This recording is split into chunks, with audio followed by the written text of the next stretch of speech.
Hello guys, welcome back my YouTube channel help of Medi में। तो आज हम बात करेंगे अनवांटेड किट लेने का सही तरीका क्या होता है। उससे पहले अगर आप मेरे चैनल पर नए हैं तो मेरे चैनल को सब्सक्राइब करें, बेल आइकन को प्रेस करें। तो आइए जानते हैं अनवांटेड किट यूज़ करने का सही तरीका क्या होता है। जब आपको ये किट लेनी है तो आपको किन किन चीज़ों का ध्यान रखना है। ऐसा नहीं है कि आप इस किट को मेडिकल से लाएँ और सीधे खा लें। आपको कंप्लीट नॉलेज होनी चाहिए इस किट के बारे में। अगर आपको इस किट को खाने से कोई भी प्रॉब्लम होती है तो उसे क्या करना चाहिए, उस प्रॉब्लम को कैसे सॉल्व करना चाहिए, ये सब आपको पता होना चाहिए, तभी ये किट लेनी चाहिए। देखो, अगर आपको ये किट लेनी है तो आपको किन किन बातों का ध्यान रखना चाहिए। सबसे पहले तो आपके पीरियड मिस हुए हो तो आपको प्रेगनेंसी किट लाकर प्रेगनेंसी चेक करनी चाहिए। अगर आपका प्रेगनेंसी टेस्ट पॉजिटिव आता है तो आपको इस किट का यूज़ करना चाहिए। कई बार ऐसा होता है, पीरियड मिस होने का कारण हार्मोन इनबैलेंस भी हो सकता है और ब्लड की कमी के कारण भी कभी कभी आपके पीरियड मिस हो जाते हैं। लेकिन इसको खाने से पहले आपकी एज सही होनी चाहिए, आपका वज़न सही होना चाहिए, आपका ब्लड सही होना चाहिए, यानी कि आपके अंदर ब्लड की कोई कमी नहीं होनी चाहिए और आपको कोई डिसीज़ नहीं होनी चाहिए, जैसे कि शुगर। और आपको कोई भी डिसीज़ है जैसे कि शुगर है, हाई ब्लड प्रेशर है, हार्ट से रिलेटेड कोई प्रॉब्लम है तो भी यह किट नहीं लेनी।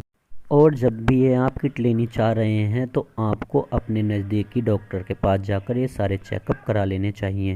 और एक बात का ध्यान रहे, अगर आपकी प्रेगनेंसी 2 महीने से ज़्यादा है तो भी इस किट का यूज़ ना करें। अगर 2 महीने हैं तो इस किट का जब आप मार्केट से इस किट को लेते हैं तो इसके स्ट्रिप के अंदर 5 टैबलेट होती हैं।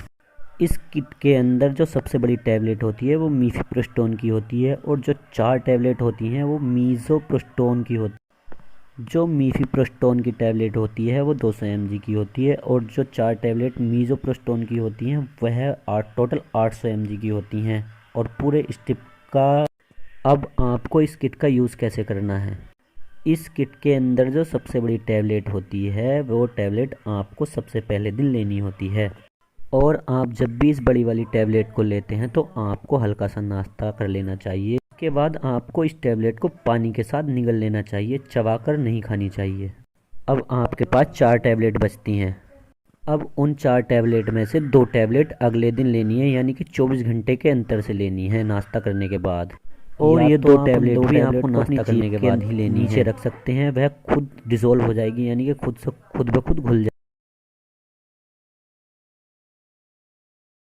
अब आपके पास फिर से वो 2 टैबलेट बचती हैं, वही सेम प्रोसेस के साथ वह भी टैबलेट आपको 24 घंटे के अंदर ले लेनी है। एक बात का ध्यान रहे, अगर आपको टैबलेट लेते समय या टैबलेट लेने के आधा घंटे से पहले पहले आपको अगर वोमिटिंग हो जाती है तो आपकी टैबलेट जो ना, वो 2 टैबलेट हैं वो आपकी वोमिटिंग में बाहर आ सकती हैं।